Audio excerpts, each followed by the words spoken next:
English सीखने के लिए ना आप एक काम करो कि बस सबसे पहले तो ये अपने जहन में ये बात बैठा लो कि इंग्लिश ज़रा सी भी थोड़ी सी भी मुश्किल नहीं है। उसके बाद आप है ना ये करो कि सबसे पहले ये डिसाइड करो कि आपको शुरू कहाँ से करना है, किस तरह से आप सीखने की शुरुआत करोगे।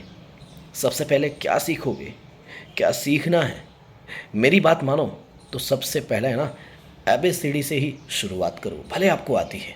एक बार अपनी कॉपी में अपनी नोटबुक में लिख लो, बड़ी वाली छोटी वाली जो भी आप नाम कहते हो, पहली वाली दूसरी वाली, वो आप लिख डालो। उसके बाद आप है ना जो अल्फ़ाबेट्स की बात करें, जो अपने गुजराती में होता है क ख ग, ये सारी चीज़ें मूलाक्षर जो होते हैं, मूलाक्षर आप है ना उसको इंग्लिश में लिखो।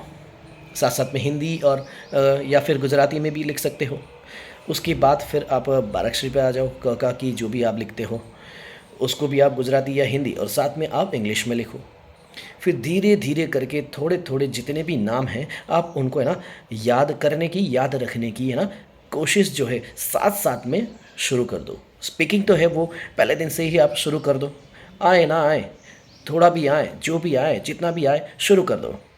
लेकिन साथ साथ में हर रोज़ अपने आप को एक टारगेट दो कि आज 5 स्पेलिंग आपसे होंगे, आप 10 स्पेलिंग करोगे या 20 नाम आप इंग्लिश के याद करोगे या याद रखने की कोशिश करोगे। ये आप ऐसे आप शुरुआत कर दो।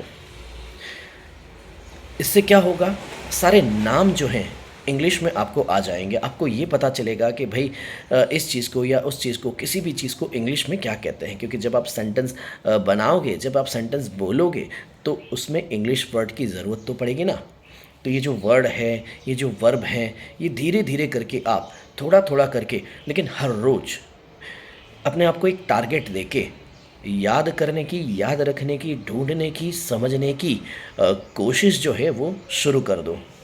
फिर देखो इंग्लिश आती है या नहीं आपको, है ना। फिर ऐसा नहीं होगा जैसे हम हिंदी बोलते हैं या अपनी कोई भी लैंग्वेज बोलते हैं तो हम कैसे कहते हैं, कुछ बात याद करते हैं, कोई बात किसी से अपने करते तो अरे यार बहुत अच्छा नाम था, अरे यार याद नहीं आ रहा है। ये चीज़ आपको है ना इंग्लिश में नहीं होगी, ये प्रॉब्लम इंग्लिश में नहीं आएगी। आपको सारी बातें, सारे वर्ड्स, सारे वर्ब्स आपको याद आ जाएंगे अगर आपने याद किए होंगे तो।